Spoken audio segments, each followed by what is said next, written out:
My mom's new husband came into my room while I was only wearing a shirt. Don't forget to like, subscribe, and comment on what you would have done in his place. The story is getting hotter. My name is Alina. I'm 21. I live with my mom and her new husband. He's 46 and his name is Igor.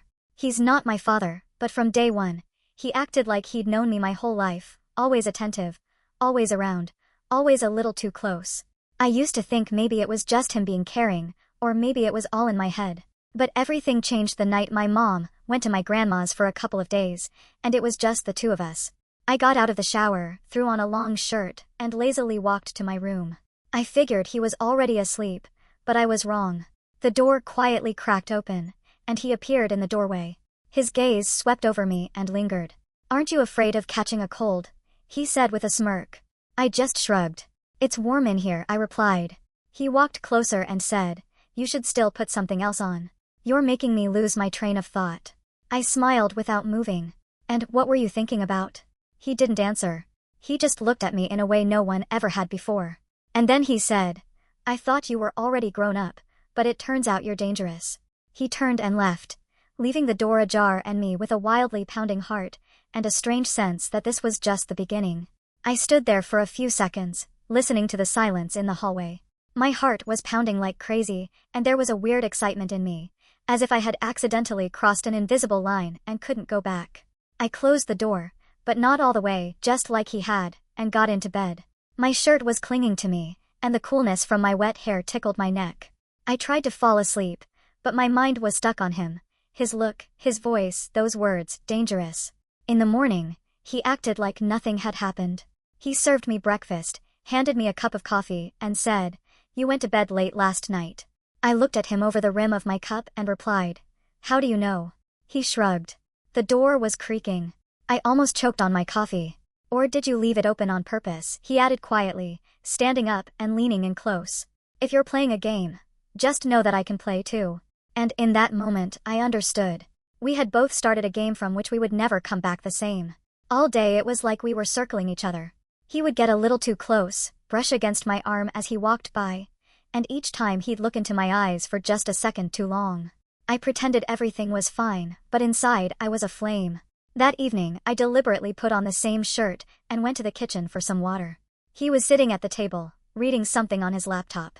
He looked up, and I saw his eyes trace down my legs, stopping on my thigh where the fabric had parted slightly.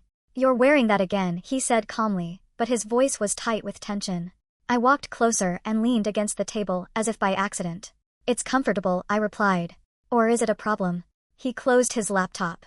"No, it's not a problem. Quite the opposite. It's distracting." Then he slowly stood up, never breaking eye contact. He walked past me, his shoulder just barely touching mine. As he reached the door, he glanced back over his shoulder. "You know exactly what you're doing, Alina." And with that, he disappeared into his room. I was left standing there, sensing an electric current run through my skin. And for the first time in my life, I wanted him to come back. I waited for the light in his room to go out, and only then did I quietly go back to mine, but I couldn't sleep. The shirt seemed like it was burning, as if it had absorbed his words. I paced the room, trying to distract myself, but I was already aflame. Around midnight, I heard footsteps. The door creaked and then stopped, but he didn't come in. He just walked past, or pretended to. I made up my mind. I opened my door and peeked into the hallway.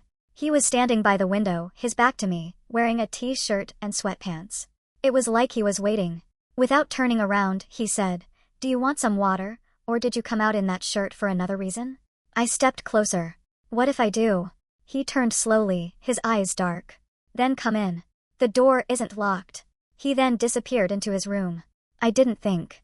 I just followed him, walked in, and quietly closed the door behind me. He was standing by his desk with his back to me. Then he turned around, looked into my eyes, and said softly, "I can't pretend anymore that I don't see, that I don't want to." I walked closer and whispered, "You don't have to." In the next moment, his hands were on me. My breath caught. The shirt slipped from my shoulders. And everything that had been held back broke free with one glance. One look. One night that changed everything. The morning was silent, as if time itself was afraid to scare away what had happened between us. I woke up before he did and watched him sleep. He was strong, relaxed, nothing like the strict, composed stepfather I was used to seeing during the day.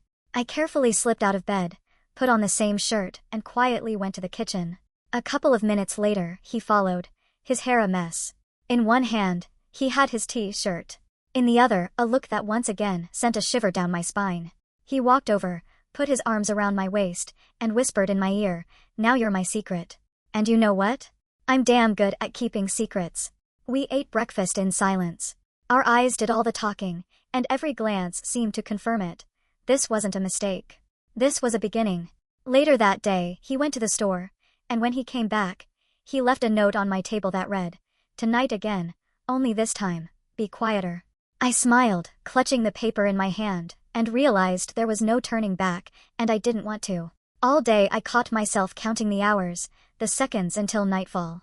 I tried to act normal, sitting with a book, making dinner, cleaning up, but everything seemed fake because inside there was only one thing, anticipation. When the clock showed almost midnight, I was already in bed, but wide awake, just waiting. I was waiting for the door to creak, for the click of the lock. And in the next moment, he was standing in the doorway, wearing a dark sweatshirt. His eyes gleamed like a predator who knows exactly what he's here for. Without a word, he came over, lay down next to me, drew me close, and whispered, "I'm not leaving until morning this time." His hand slid down my back, and my breath grew deeper. This time, nothing was spontaneous or out of control. It was as if we had planned every moment, surrendering to the pull that had been building between us all along.